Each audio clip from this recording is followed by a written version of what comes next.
I was a punk in '76. When I was 15, I lived in London's East End. As well as being a punk, watching the famous punk bands that you've all seen in other documentaries, I also became part of a band called Rebella Ballet.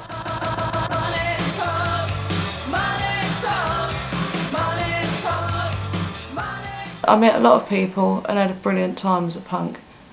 This is punk, these are my mates, and this is called She's a Punk Rocker.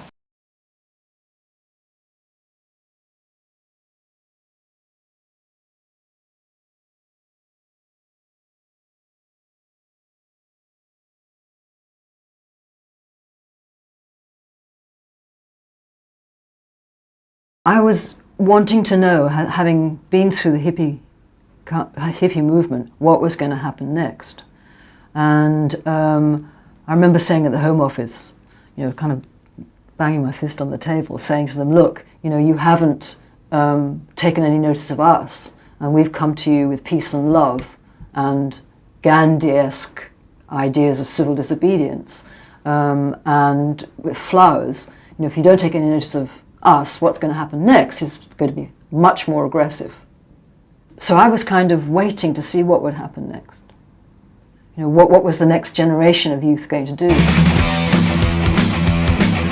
Punk! I'm a punk rocker. I wanted people to look at me and go, what the bloody hell's all that about? All hell broke loose, basically. Everyone suddenly knew who punks were, and we were public enemy number one. Everyone was trying to attack us, shout at us in the street, going, oh look, you dirty punk rockers, look, she's a punk rocker. Well, I was a punk at the time, but I didn't know it. So I called it punk rock.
In the beginning, we sort of had our own sort of version of punk and our own scene in the New King's Road. It was small, but it was fun.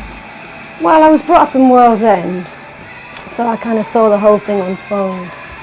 And at the time, you know, a friend of mine used to work in both at Market, and I just went in there, and you know, that's when I met Polly. She had a little store there and stuff. Because I was selling lots of plastic clay, so then I used the name polystyrene for my stage name. Well, I was a punk at the time, but I didn't know it. Do you see what I mean? It was like I had my own style. We used to go to Beaufort Market, and there was lots of people in there. One of the people I think that was in there was polystyrene selling her clothes in her shop. And then when I saw, you know, her stuff, it was completely different than the kind of stuff I was wearing. But I thought, wow, you know, there's a load of people that are kind of the same as me. Because at the time, it's like, it just seemed like a whole generation was just, or individuals in a generation, just wanted to, we all kind of had the same idea, and somehow or other it was like a magnet. We were brought together, and it was really amazing time, actually. suddenly discovering there was something, people that I could relate to. And then we all became this community. And see, punk wasn't actually put as a label until about, see, punk started about 75. The label wasn't really given to us about summer 76, late 76. So we didn't know we were punks. We just knew we were different. My mum went mad. And I started off just shaving my head almost. It was almost skinhead. And I had my ear pierced. And my mum went ape. It was like, reaction. Here I am, you know. I was about 12 and I went on holiday with a group of really sort of trendy, arty friends who were all punks, all starting to turn into punks, and it happened in one summer. And suddenly, from going from a little classical snob who hated pop music, I turned into this sort of nasty punk rocker. Really awesome. I became involved in punk in 1976 when I got a job at the New Musical Express when I was 17 years old. It was just like, yes, the way of taking the piss out of the Jubilee was wearing Ariel put her knickers over her tights. We started to dress differently ourselves, and because we were making our own clothes, we couldn't actually afford to keep up all the time. We'd sort of make things out of the clothes that we bought in second-hand shops. They were different. They were saying what they wanted to say. They weren't afraid to say it.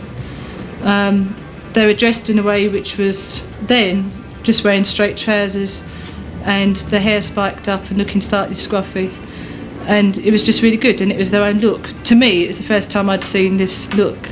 There was a photo in a paper with me with a t-shirt saying "fuck off." That night I got a pair of old trousers, took them in by hand and put safety pins. I went down to the chemist, bought a packet of gold safety pins, stuck them all down my leg, and put a white shirt of my dad's and wrote silly things all over it, punk and things, I suppose, something really silly now. Bored my dad's tie, I went to school like that the next day, and that was it. We were always different anyway. I mean, we dressed slightly different, more on the avant-garde disco scene, like pegs and plastic sandals before punk came out. And I saw this girl who I might think must be Susie at Charing Cross Station at really early 76, and she had a safety pin through her ear. I didn't even know what punk was, and I thought, brilliant idea, and then Crass. So I rushed off home, got the safety pins in, so I was wearing safety pins before I even knew what punk was. At that time it was just things like having your shirt hanging out of your trousers, which probably seems like no big deal now at all. But that was a punk thing. You wouldn't walk around in the 70s with your shirt hanging out of your trousers, and you know, women wouldn't have a tie on and things.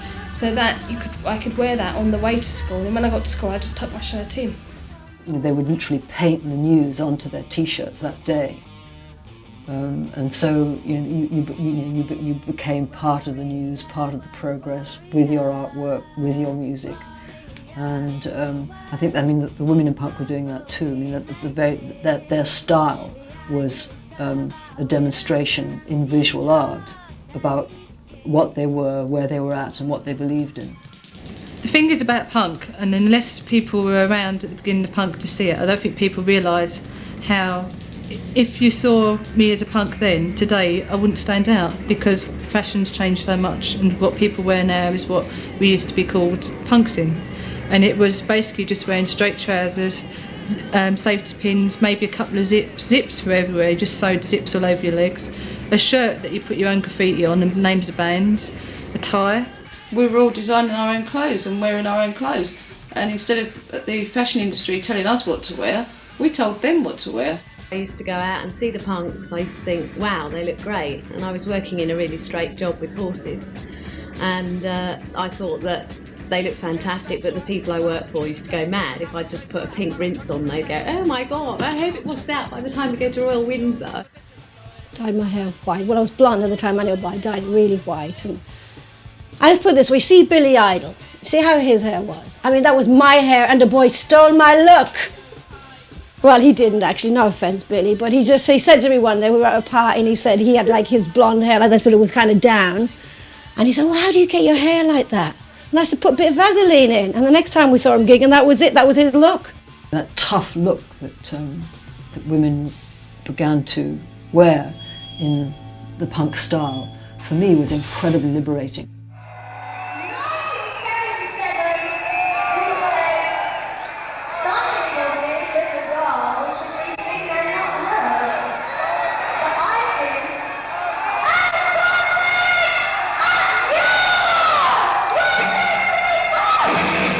what the hippie chick was meant to do was sit at home and embroider the tears in jeans, and so the embroidered jeans was kind of one of the icons or symbols of the hippie movement. What was so absolutely fantastic in the punk movement, you didn't have to embroider jeans. You didn't have to do any sewing at all. You used safety pins, and the rips were okay. I mean, it was these little. To me, it was just fantastic.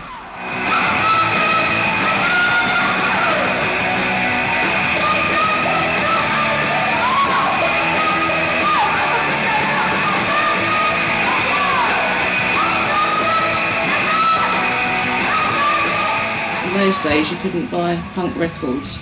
No one had ever even heard of punk. So if you saw another punk, you'd just stop and talk, which is how you met other punks, which you were saying about how do you meet people. And down local youth clubs, I mean, it was just, you just identified, if you saw punks went there, then you went there, and that's how you got to meet other punks, and that's how you got to find out about clubs and places to go. It was really, really at the beginning of punk, wasn't it? And then it was about going to see the other bands play, so we'd get all the tickets for free for the music machine. We might pay for the Friday night or the Saturday night, but then we get lots of free tickets for during the week. And I can't really remember the names of the bands now, but they were like the first punk bands. They were bands that you didn't really know who you were going to see till you got there. Yeah, then I started going to gigs. That was it. Marion kind of introduced me to that punk scene in London at the time. So we used to go to the Roxy all the time, and Voltex and 100 Club, and it was just pure partying, I suppose, all the time. Yeah, there wasn't much about punk anyway, really. Nobody knew about punk except for the music press wrote a little bit about the Sex Pistols.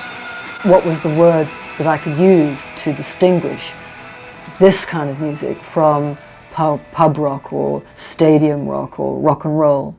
So I called it punk rock. We're just born teenagers.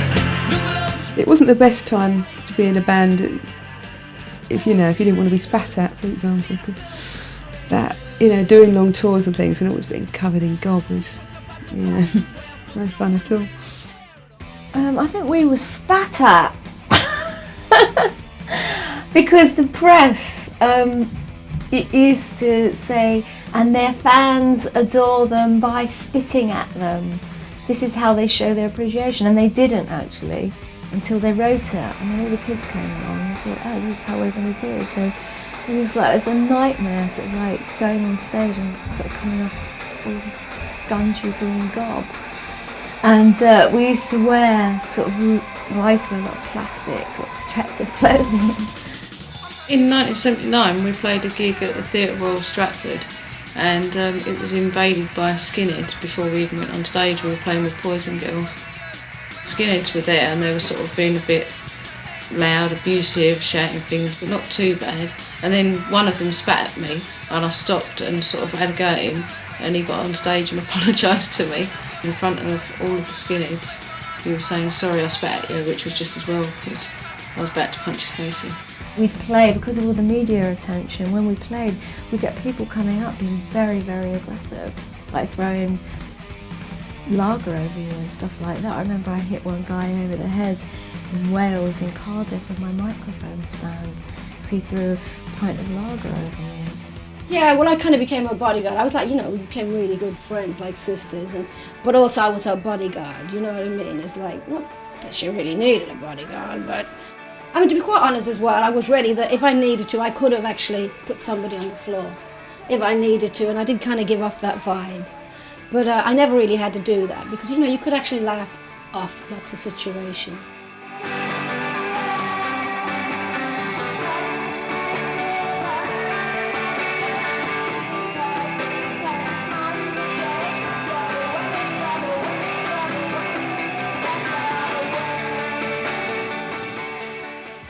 Well, I saw the Sex Pistols on Hastings Pier when I was about 18, actually on my 18th birthday. And they weren't famous, and I just was curious to see who the Sex Pistols were. There was a sign outside. Well, we moved to London in 1976, and it was just kind of happening then, so it just sort of really tied in. We came up, moved to Hammersmith, and the Pistols just started doing gigs and Stranglers and everything, so great. We just kept going to gigs all the time. It's brilliant. Obviously we were searching for something, and then when the Pistols came, it was there. That's what we were searching for. That was what was happening. So it was like, thank you. When Johnny Rotten and that crowd came on the scene, it was like a breath of fresh air to begin with, because the music scene at the time was pretty crappy, and there wasn't anything I was particularly interested in. It was all commercial shit, really. They're a bit of a blur now. I can't remember which Pistols gig was which. The one I particularly remember actually is when they played the Screen on the Green in Islington. Because I actually went to that one on my own. Tim was down in Devon, so, and it was the Pistols and the Clash and the Buzzcocks. Brilliant bill, you know, I can't miss that. So I went up there. And Paul Cook saying, you know, I'll keep an eye on you. You know, you're on your own, but I thought, well, be all right. You would go and see the Sex Pistols, and it was so genuinely exciting. You would think, oh, after this, of course, we'll be stopping off at Buckingham Palace and cut their heads off. Gigs were interesting in the sense that initially I got the feeling that the aggression was quite theatrical. And in the very early days of punk, that power and the anger was on stage, being angry as a creative expression. But that began to be misunderstood, and by about 1978 and 79 there were other punks that actually thought the aggression was for real, and the gigs began to be quite hair-raising because there were other people joining the party who were actually coming there to fight. When I was a little bit older, about 14, 15, a few of us at the time were in things like the Anti-Nazi League and Work Against Racism, which was sort of mixed up with the gigs and, you know, to do with being a punk as well, I think. And also, I can remember at gigs actually that just isn't there now at all. There was a big, you know, are the National Front skinheads going to invade and, you know, smash everything on the stage and all that stuff. I can remember all that going on, which people who were in London or people who go to gigs now just don't know about. They never, you know, don't know what you're talking about. But there was the definite, you know, there's always that threat of that they might turn up or something. There's going to be a big ruck or something. I think when punk came out, it was probably quite different to the way the media took hold of it, because obviously it's in their interest to make it as sensational as possible to sell newspapers. So, I mean, it's like the Pistols and that Grundy thing, you know, but some idiot like trying to provoke people into swearing and stuff. It's just pathetic. School was just unbearable in the sixth form. I mean, you'd walk in the common room, they'd be going, punk, punk, punk, because by this time the press had written about it in the summer, and it was just pathetic in the classes. It was just too much. It was highly intelligent and imaginative. Oi punk is what we used to call us. Yeah, I had quite a few friends that were proud that one of their mates was a punk rocker, as long as it didn't have to be them. They weren't getting the stick for it, you know. Oh yes, the first day I went to school, went to my secondary school, it was like, ooh, going to big school, you know. And I turned up with sort of green lipstick on and everything. They sent me straight back home. Get that off. Go back, put your uniform on. I couldn't get the hang of it at all. You know, you really could feel there was something happening. It was like a bunch of young people trying to be individuals. I mean, at the time, the beginning of 77, everybody looked very individual. You didn't go into a room with like 50 punks in there and they all looked the same. It was like 50 people looking totally different. But by the summer of 77, the whole thing escalated. I mean, you know, like thousands, hundreds of thousands of kids in the country looked like we did that first, you know, like in the beginning of 77, the end of 76. They kind of, do you know what I'm trying to say? Is like, you know, we were the original style. The local hairdresser had a place where they shaved your head, and they started shaving my head for me, and I started dyeing it. This guy Steve would dye my hair in his back garden, and from then on, you know, how can I do it more and more and more? So, and I just felt like I was myself for the first time, rather than sort of wearing girly clothes and, you know, floral dresses and things like that, where I always looked ridiculous.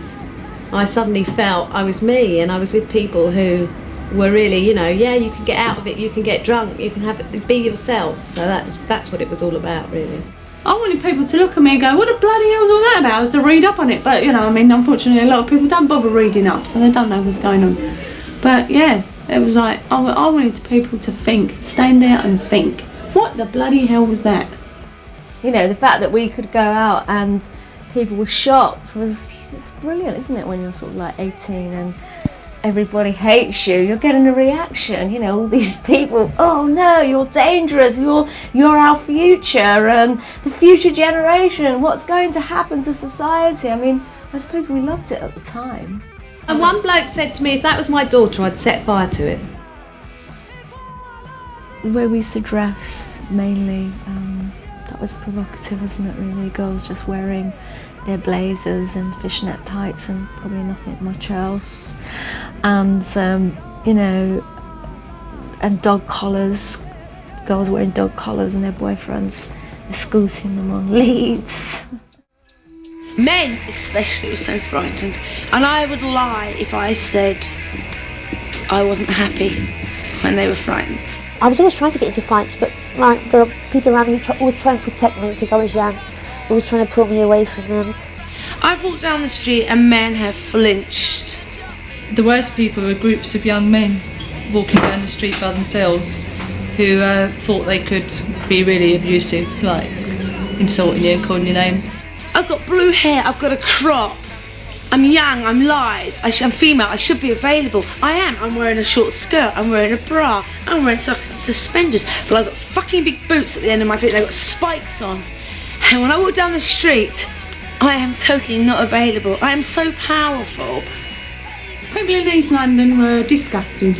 I was the biggest slag, the biggest slacker, the biggest tart, so and so that there was.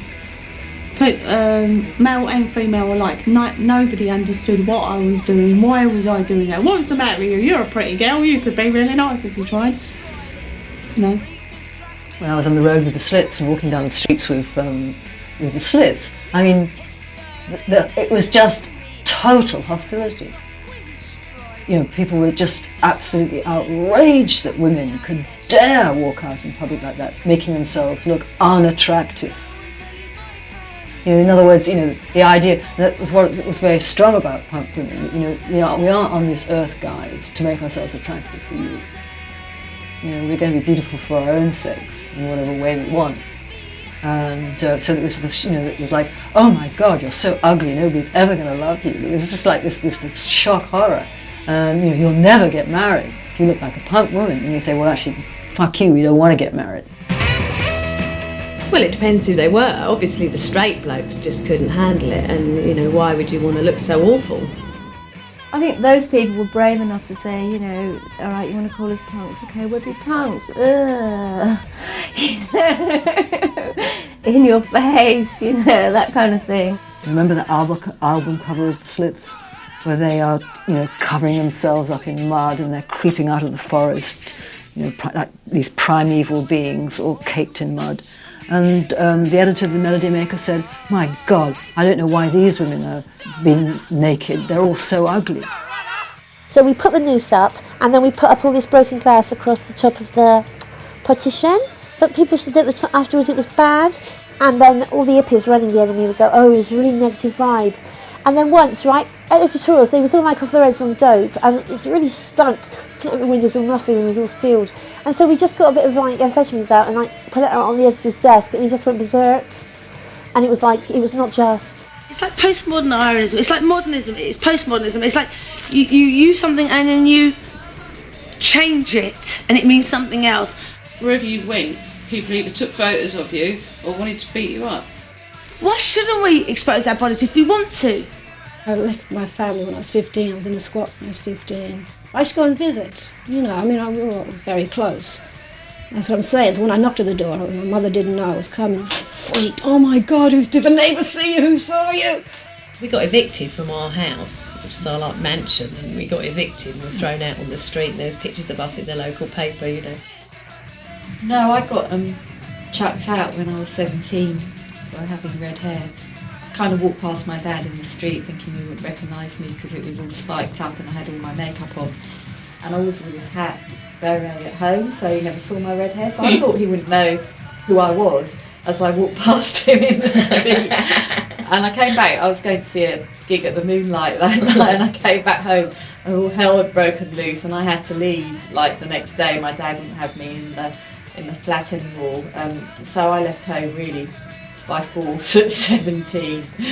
We didn't fit in because my dad had been a rock star and not established. I got expelled from school, in fact, because there was something in the paper about rock stars and drugs, and my dad mentioned, it said Ginger Baker admits he's taken heroin and cocaine, and they read it at the school and I was out. We opened a big squat up in King's Cross. There was a hospital, and that was great. We used to have pies and stuff there. And for me, that was it. When I used to go up the squats in White City, I mean, I came from a family that had money, and I knew Sarah Ferguson, and I, you know, was in the polo crowd. If you read Ginny Cooper's Polo, which is completely accurate, and I'd known all those people. But I finally found a place, like in the squats, they gobbed all over the wall, they jacked up speed, they smashed the place up, but they were my friends, because they accepted me for who I was. I didn't have to pretend anything, and it was fantastic. You're forced by society to be on the margin. If you're forced there, you're a victim. You choose to be on the margin, then you are the victor, and you're no longer that victim. And I chose to be on the margin. Women are always on the margins. If you're a punk, you're on the margins. If you're gay, you're on the margins. If you're black, you're on the margins. Everybody is on the margins who isn't part of that white patriarchal middle-class society. I think as a woman being a punk, it was much better than a woman being a disco girl in that time, because you were actually... You felt like you was on an equal footing with the men. You weren't always. In fact, when it comes down to looking at like some of the bands, most of the time they're still male dominated, but in fact you felt on the, I suppose if you like, at the gigs on the floor, that you felt like you was equal with the blokes. I wouldn't expect to be spoken to any different because I was a woman, other than when I'm being chatted up, which is a different thing. And then there's always some blokes that go too far, and like there isn't any situation, you tend to piss off, don't you? The look as well, but the people that I met were so fantastic. The people I met were so nice. And the blokes, you see, because they treated you as equals, which was the first thing, you know, you could be a mate, you could get pissed, you could do whatever you wanted, and you were treated as an equal. It wasn't like, oh, these are girls, they're not allowed to drink pints. In discos, you just got treated like, well, just spare parts at discos. There's some that are alright, but I think they got better over the years, but the punk scene was definitely much better. And you could go to the bar and get a pint of lager and not get any comment. Whereas I wouldn't want to be, I mean, I used to do it in discos as well, but you'd get more of a look if you had a pint in your hand, because most of the girls were drinking martinis, but if you went to a gig, you had a pint of lager, and it was expected, so it was alright. And I like drinking lager, so. No, well, kind of, I started going to gigs when I was about 13, in my 13th year. And no one seemed to give a shit about it, to be honest. We used bottles of cider, smoked as many fags as we could over the weekend, you know. No one seemed to mind. I think because there was so much propaganda, really, about how disgusting and despicable and vermin that punks were, so sort of heavy, thuggy type people just thought, hell, here's our chance to, we've got a, what do they call it, a scapegoat or a punch bag, really. We got chased by Teds many a time. The run back from London to the Pistols back to Hayes, oh, you had to go through Lewisham, which is like Teddy boy land. You just like, you just had to run the gauntlet. We actually had to leap off at Lewisham once and hide behind dustbins. They had an excuse to be violent because these were the horror, they, you know, media-wise anyway, or gutter press-wise, you know, these were the vermin of society. And also, people had those names as well, I mean, you know, didn't they? They were calling themselves things like Tampax and, you know, Sid Vicious and Rat Scabers, and, you know, they had all that. And people, that's strange. It seems funny because we were kids having a laugh, but it seems really weird that people actually took it seriously and saw it as something that was a threat. It seemed to be very provocative and threatening. At punk gigs, the violence was particularly real. It would be sort of ordinary people from outside that would just see it as, you know, antagonistic. Never by punks. I always felt safe if there were punks there. I think the most threatening people always, like, kind of the straight-looking people. I've always thought that sort of suburban soul boys are the most scary, violent people there are, aren't they? It was always the straight people, and that time they just walked across the road and smacked the bloke in the face. We were just walking along the road. Oh, you ugly punks, you know, what's the problem? Oh, straight scene's far more violent. Punk scene wasn't violent at all really until Boys Town kind of took over. So I call that clash macho look, and the leather jackets and the boots, and suddenly it became a uniform rather than a more open expression. I think in the punk scene, anybody that was dressing like that kind of identified with each other. So, yeah, I suppose you could just talk to people of either sex, and they, you'd identify with them. It's always the same. Like if you've got something in common with people, even if now, you go to a gig and you're really enjoying it, and you just spontaneously start talking to other people, about this thing you've got in common. So I suppose the punk thing went slightly further because there was the looking alike one as well as just liking the same bands. Me and Polly were at the 100 Club one night, and poor Sid was lying there totally out of his face, over a table, completely out of it, heroin. And we was going over to him, saying, "Are you okay?" and everything, and he said, "Oh, I just want to go home."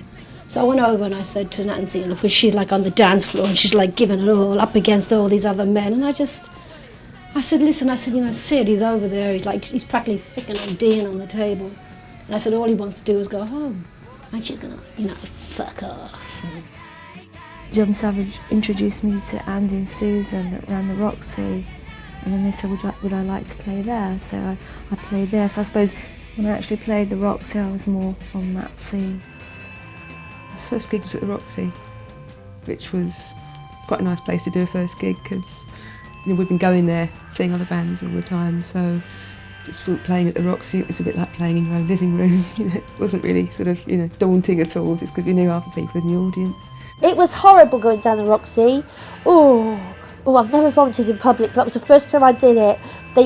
All you could drink was snakebite, which I'd never had before. I only had baby sham because I was a schoolgirl. Nobody told me it'd be like that. People vomited on people, and not just did people not care, but they was proud. Just see 1 minute you're there going to see gigs, and the next minute you're actually getting paid to play there. I think, great. And you're only about sort of a foot higher than you would have been in the audience, so. Well, that was it. When we started playing faster and louder, because that's basically what it was about. And then it was recognising that energy was happening even more so in other places. And it was just great. That then led to, where do we play? So eventually we opened up a venue in Brighton, which was a place for us punks, which wasn't my word, to rehearse and meet each other and find out what we wanted to do and get mates. I have to say that the Slits were taught to a certain extent by their friends who were musicians. And people like Mick Jones of the Clash was wonderful about sharing their technique and sharing his knowledge. The reason we joined the band because it seemed like a fun thing to do. The whole scene, the whole punk thing was good. We used to watch the bands and think that was good fun, and it was like anybody could suddenly be in a band. Anybody could. You didn't have to have gone to a music school. You didn't have to know somebody in order to be in a band. It was just the whole idea of doing it, and we never did it to be famous or to make loads of money. It was just something that you could do suddenly, and suddenly it was for everyone. Crass had played with boys and girls, and they said to the audience, if there's anybody that wants to use our equipment, you can all get up and play. So of course the audience were all like, I'll play drums, I'll play guitar. So that night various members of the audience got up, Sid, myself, other people, other guitarists, and we just got up and jammed, and from that we thought, this is good fun, we ought to get a band together. Lots of bands, all helping each other, lots of screen printing, making lots of clothes. It was just very creative, a complete underground, different world outside society, if you like. We all got together in the Loos, which was our female domain. And funnily enough, the same with any other place, the one place where females feel they can really be females.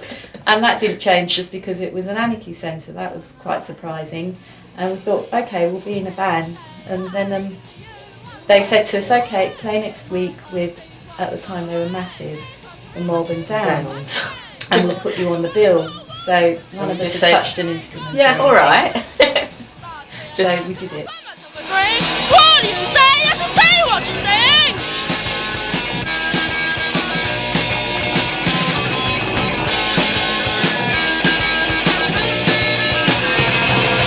Mix with you, let my ego get bigger!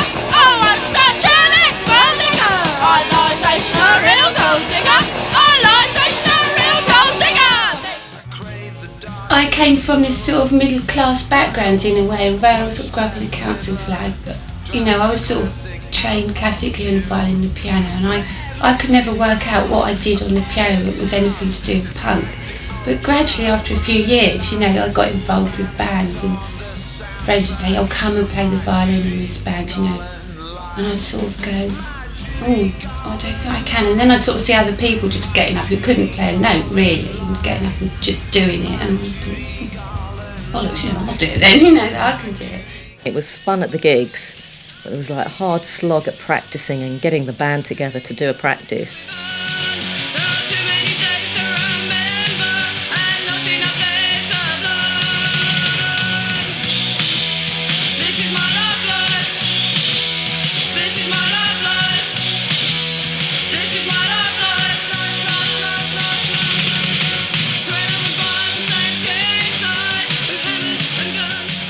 Michelle-Brigandage, and we rehearsed for a year, and then I started playing gigs.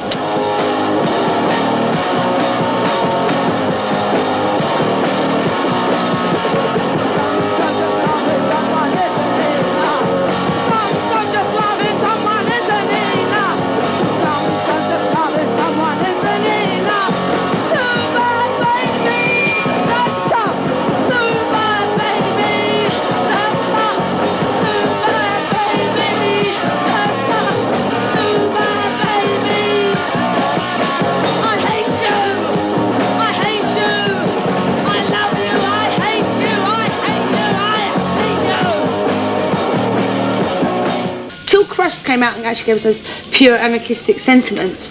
The Pistols just vaguely, they talked about it, but it wasn't obvious in their lyrics. They sell us love as divinity when it's only a social obscenity. Underneath, they're all lovable.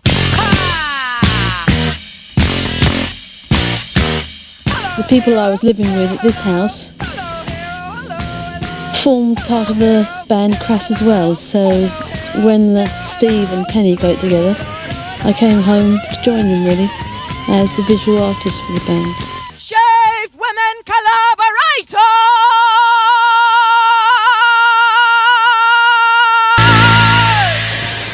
The band started and I wasn't in it, but I used to go along to gigs, and the places would always empty out and I'd be like the one person pogoing in the front on my own quite often. But I found what they were doing was, I don't know, I found it very moving what they were singing about, and that they really, it seemed to be so felt and so meant. And the first thing I did with the band was a reading of Asylum, which was then not pressed on the first record, Feeding the 5,000, and they refused to press it, so it was called The Sound of Free Speech. And then I used to perform that. And then from then on, I just got into doing songs, some which I wrote.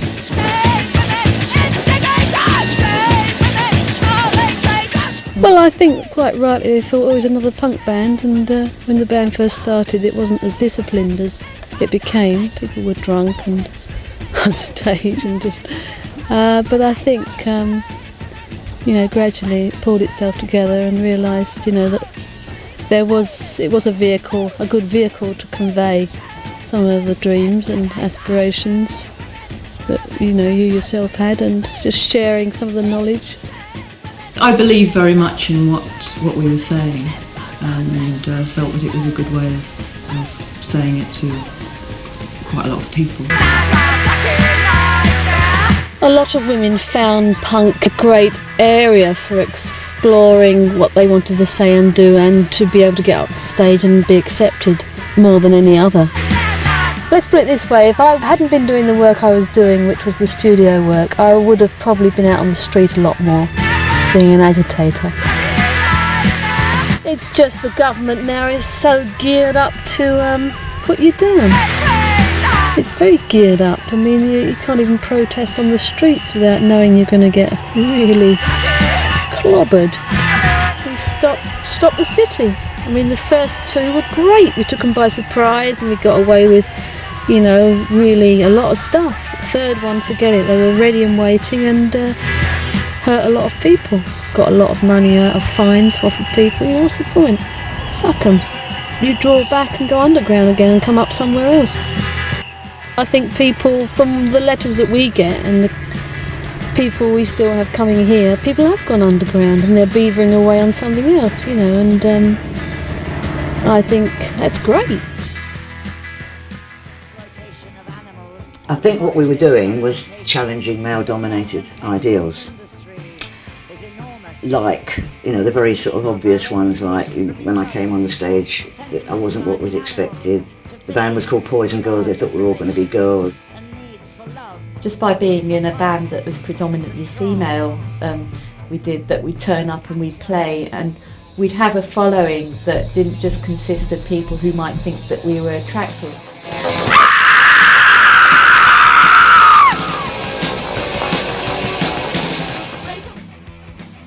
Yeah, I mean, I wrote my lyrics, and I basically could do exactly what I wanted in that band. So for me, it was great fun. I could dress I could be wacky, dress how I wanted. I could, sing about and just express myself. I think it was a great sort of teenage, adolescent outlet, really, for sort of creative expression, really. We wrote all the lyrics and all the music, and because I think it was because we were influenced by the anarchy scene in Wapping and the bands that we were hanging out with, and practically everyone there was in a band, and the fanzines and just that whole environment. I think we were influenced to the extent that all our lyrics did have a message. They weren't as obviously anti-capitalism, anti sort of nuclear war, all the things the other bands are writing about at the time, because we thought that so many bands had covered the same issues in the same kind of way, and we wanted to try and find a different way. And I think it would be fair to say that our lyrics were kind of more female oriented. Actually. They were sort of more about, the way inferiority of women and the way women are treated. And makeup, the whole spectrum of female concerns.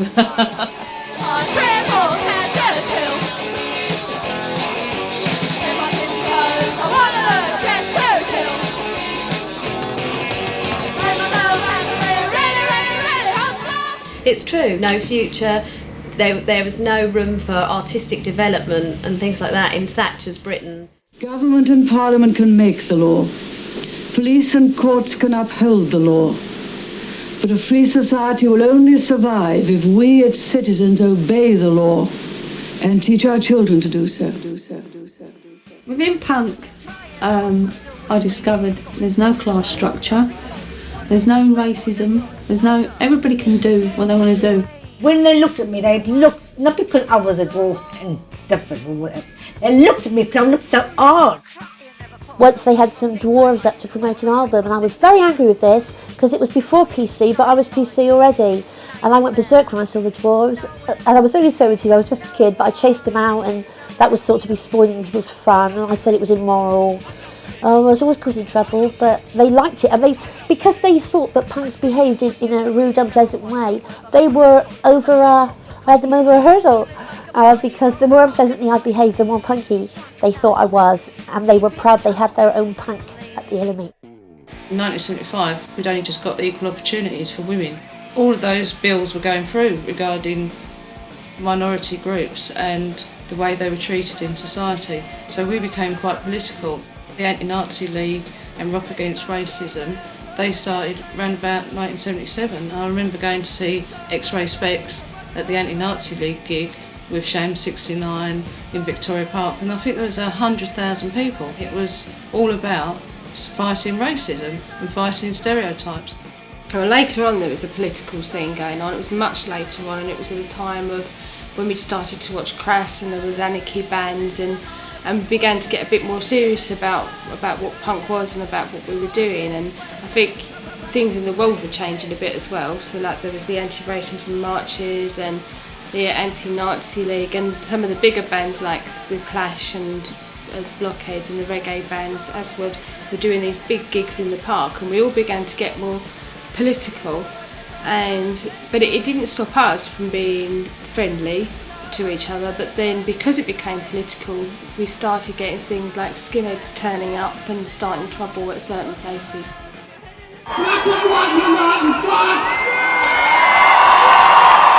That's a chairperson of the NCU National Women's Advisory Committee. When you was in that scene, because you felt as an equal, I carried on believing that. So when I went to work, if I got any crap, I told people I weren't having it. When I was 13, 14, I started getting political and going to women's groups and things like that as well. And I don't think I really quite got it, but in a way it was quite good. It made me sort of conscious of a lot of things and fighting a lot of stereotypes at the time. The strike in Britain, very important strike of the coal miners. We wrote this song down. It's called Feeling the Pinch. It's about hard times. I went on to be a trade union activist in the company, and it was good for recruiting people as well, because people knew me by saying, look out for the woman with the pink hair, that's the person to join the union with. I denounce the system that murders my children. I denounce the system that denies my existence. I curse the system that makes machines of my children. I was energised by the punk stuff and the opportunities it gave us to talk about things that were very important to me as a mother. And I think one of the things I feel proudest of writing was Statement, which starts, I denounce the system that murders my children. Clause. I reject the system that... To be able to say, look, this is not possibly on out loud, was, I wouldn't have been able to do that if it wasn't for the punk scene. I remember when we were in the band looking at Subversa from the Poison Girls and just thinking, I want to be like you. I really want to be like you. I just want to have it sussed and be where you're at your age, because she epitomised age and strength and the right attitude as well, and probably still does. Last time. What's your name? Come on, now tell me what's your name. Where's the pleasure? Where's the pleasure? Where's the pleasure? Where's the pleasure? Certainly, punk enabled one to be equal in a way which I hadn't found possible before. I'm not a real woman, I don't nod my head or patiently wait for your favours in bed. I don't wear lace panties at wasted away prices or bondage and scatties at masochist dances. I'm not a real woman, don't waggle my hips or flapple my eyelids or shackle my lips. And I'm not a lemon, so please don't squeeze my bit. Yeah, the press got interested, and it was like punk mum in suburbs, blah blah. And I hated that. I really hated that. I didn't like the tag mum, and I suppose perhaps it was a weakness in me that I didn't take it on more positively, but I felt it like accentuated the difference between us and the sort of fears that there might be between us and all that sort of parental stuff. That isn't what I was there to do. I wanted to be there as a person in my own right, joining in the fun and making music and exchanging ideas and being where the action is. And I still do. I also had a son and a daughter, and I mean, it was uncomfortable, I think, because I did have pinkish hair, and although it wasn't spiked, and I didn't look like normal mums were supposed to look when they were at school, and I think that was difficult for them, yeah. And there was quite a strong element of competition between us. I mean, you don't want your mum. I didn't mind so much, I mean, because it was like, I could even take credit, not my kids. But from their point of view, it was difficult, I think. They didn't feel comfortable about it, but at the same time, they did have mixed feelings because they knew that we were sharing something, and they learnt a lot, and they met people of their own age, and they came on tours with us and had a whale of a time. Ribera Ballet played loads of gigs. We did a tour with Poison Girls and Crass, and we went all over Europe and America, and we had a brilliant time being in a punk band, because that's the thing about punk, it changed our lives because we was able to join a band, travel around the world. We wouldn't have been able to do that without punk. I was the keyboard player in Euthanasia. We did a lot of gigs with Rebella Ballet, and the singer that was my sister. And me and the drummer Pete had a baby, Cara, and as she got older, she was older, well I say older, she's only about 2, but she used to dress up in all the ballet type clothes as well, and she used to love it. She used to put the ribbons in her hair and makeup, and you know, little girls or boys, whatever, like dressing up, don't they? And she used to get on the stage with Rebella Ballet and she'd just dance. My aunt's band, Rebella Ballet, I'd go up on stage and dance around like an idiot.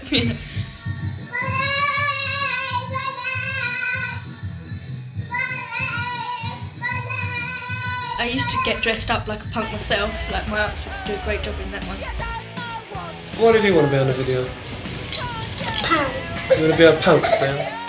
I was in a couple of Rebella Ballet's videos where I'd get dressed up, and I think there's one video where we're in a dock, like type place, and I'm dancing around the dock.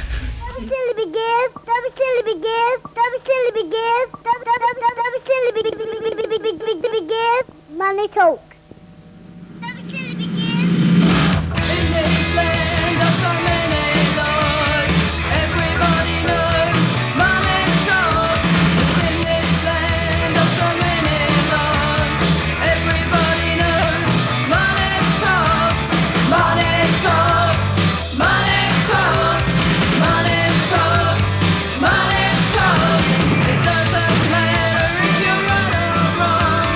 It doesn't matter if you're sane or insane. It doesn't matter if you hate or love. It doesn't matter if you steal or give. 'Cause in this land of milk and honey, all they want is your money. Yes, in this land of so many laws, everybody knows money talks. Money talks. Money talks. Money talks. Money talks. It doesn't matter if you're good or bad. It doesn't matter if you're black or white. It doesn't matter if you live or die. It doesn't matter if you're male or female. 'Cause in this corrupt society, the rich pay to be free. Yes, in this land of so many laws, everybody knows money talks. Money talks. Money talks. Money talks. Money talks.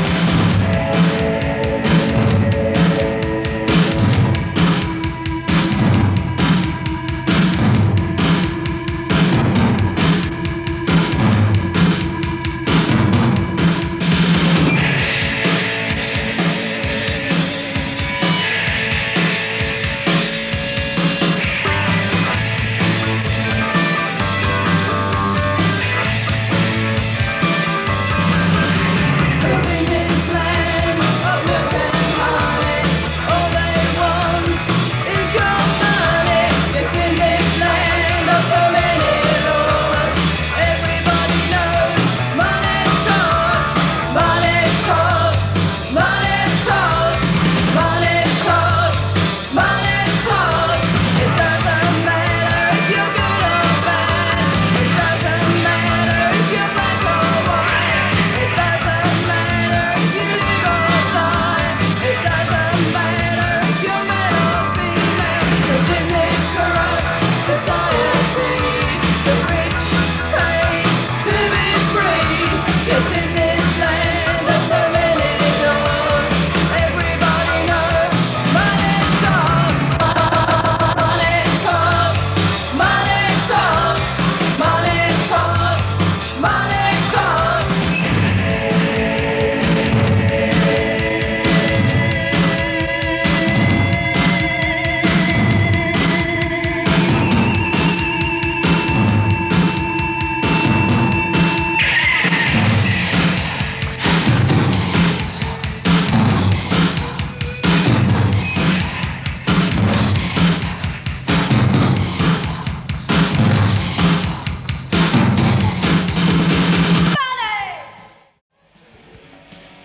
That's what's good about being a punk, it's just a right laugh. And you get to do things that you wouldn't have done if it hadn't been for punk. The way punk affected my life was only for the good. It gave me a career when I really thought I was going to go to a factory and was well upset about that. It was a career opportunity, as it was for so many people, and it was so ironic that we were leaping about being nihilists and I talk about no future, and it was a stepping stone to so much for all of us. When we were around, we couldn't buy youth culture, we made youth culture. With expression, I felt liberated.